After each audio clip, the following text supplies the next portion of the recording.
aware ako na nagpakasal ka twice here sa Philippines. No,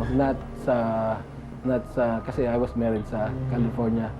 So hindi ako aware na yung California marriage would be under the Philippine law rin. Siya si Mike Villano. Wala pang 30 anyos, 3 na ang babaeng pinakakasalan. I was the last person to know na meron pala siyang pinakasalan. So yung mga friends namin. Si Zenny ang unang babaeng pinakasalan ni Mike. Si Patricia naman ang pangalawa.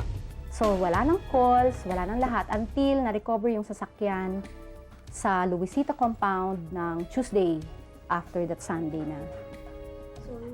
Yun na yun. So nag-disappear na siya, so wala na. Hindi na bumalik. Ilang buwan lang matapos ang kasal, iniwan ni Mike si Patricia at ang kanilang anak sa Baguio. At pinakasalan naman si Sheila, ang pangatlo. Ngunit 2 buwan pa lamang matapos ang kasal, naglahong parang bula si Mike. Ibang klase ka, Mike. Sabi ko, alam mo, since magkasama tayo, sinabi ko sa'yo, wag mo akong lulukohin. Kasi talagang ikaw yung nagpumilit sa akin magpakasal tayo. Ngayon, naniwala ako sa'yo kasi nga akala ko mahal na mahal mo ako.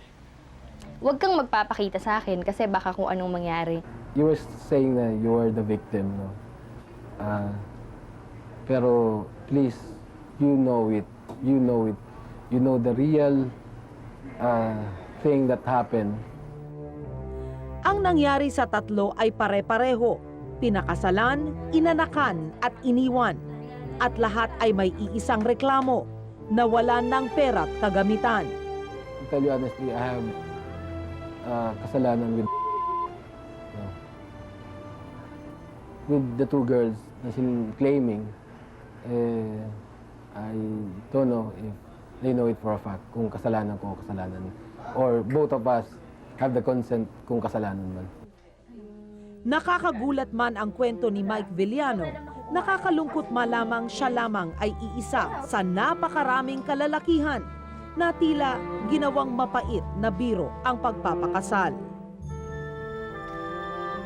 Matapos isiwalat ng Brigada 7 ang kwento ni Sheila, Zenny at Patricia, mga babaeng pinakasalan ni Mike Villano, marami po ang nakiramay. Mga namulat ang mata sa panlulokong ito, ang krimeng bigamy. Mga dating walang kamalay-malay na hindi lang pala sila ang nag-iisang asawa. Alam daw niya, anak lang ang gusto ko. Si Nelly Bonilla ay isa sa mga tumawag sa GMA matapos mapanood ang kwento ng 3 asawa ni Mike Villano sa Brigada 7 noong nakaraang Sabado. Siya rin ay biktima ng bigamy. Para ka akong kamukhang-kamukha nung yung buhay ko ito Alam mo, ikaw lang ang asawa. Nalaman ko yan doon sa 3rd na before me pala, may pinakasalan din siya. May asawa pala siya, una. Buong akala ni Nelly na siya ang tanging pinakasalan ni Willie. Ang hindi niya alam, may nauna na at pangalawa pala siya sa 3 nabibiktima. Yung gusto ko lang yung ma-stop na yung baka yung pangatlo sa akin, meron na naman para ma-stop na lang, parang wala siyang pakundangan na nag-o-offer palagi siya ng kasal sa mga nakakasama niyang mga babae. Hindi biro ang namagitan sa dalawa. Nagkaroon sila ng anak, si Kimberly. Naawa po ako sa mami ko. Bakit? Trabaho po siya ng trabaho. Para lang po sa akin. Tapos, anong ginagawa ni Mommy para sa'yo? Pinapakain po niya ako. Pinapaaral niya po ako.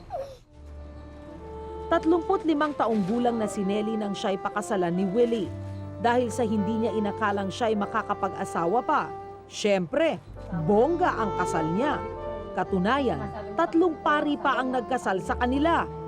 Bagamat nag-live-in ang dalawa bago humarap sa dambana, noong araw lang ng kanilang kasal, siya'y may naamoy na kaduda-duda. Napansin ko lang nung kinakasal yung sabi ko, bakit yung mga magulang na ngayon ko lang nakita. Ngayon ko lang nakita kasi yung mga magulang na pinakilala niya. Tapos hindi nag-uusap yung babae at saka lalaki. So ano yung dating sa'yo nun, nung pinakilala niya yung mga magulang sa'yo? Sabi ko parang mga ano lang, yung binayaran lang niya ganon. Ayon kay Nelly, marahil ay hindi dinala ni Willie ang kanyang tunay na mga magulang dahil sa kasal na nga siya noong una. Talagang maraming nangihinayang sa akin. Lahat ng mga kamag-anak ko, ang sabi lang nila, hindi naman worth sa'yo. Aakalain mo ring pampelikula lang ang kwento ni Jelly Moronia.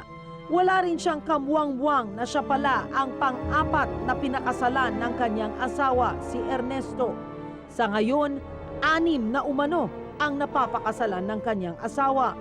Baka mayroon pang mga sumunod na biktima sumunod na biktima sa akin, katulad din ng nangyari sa akin. Siguro po para ma-inform na lang sila na yung taong ito wag na nilang pagkatiwalaan. Ipinakita pa sa amin ni Jelly ang marriage contract nila at ng pangatlong asawa ni Ernesto. Ikinasal sila sa Sorsogon noong 1994. Si Mrs. Number 3 na may ikinasal sa Baguio. Mahirap talaga napakahirap na pakiramdam. Dati nga nung una gusto ko siyang sa mga NPA. Tapos nag-isip na rin ako na sunugin ko silang lahat kasama yung 4 na anak niya doon sa taga Baguio City dahil yun lang ang nakakaharap ko. Tapos ginawa pa niyang kapitbahay ko. Talaga napakasakit noon. Halos andyan yung inisip ko na nga na sunugin yung sasakyan noon na owner type jeepney na ginagamit naming service. Binigay ko na yung mga litrato niya sa NPA kaya lang talagang hindi ko kayang magpapatay tapos hindi ko rin kayang pumatay. Panghabang buhay na dinadala na ngayon ni Jelly ang napakasakit na nangyari sa kanya. Natutunang di pala ganun kadaling bawiin ang isang pagkakamali.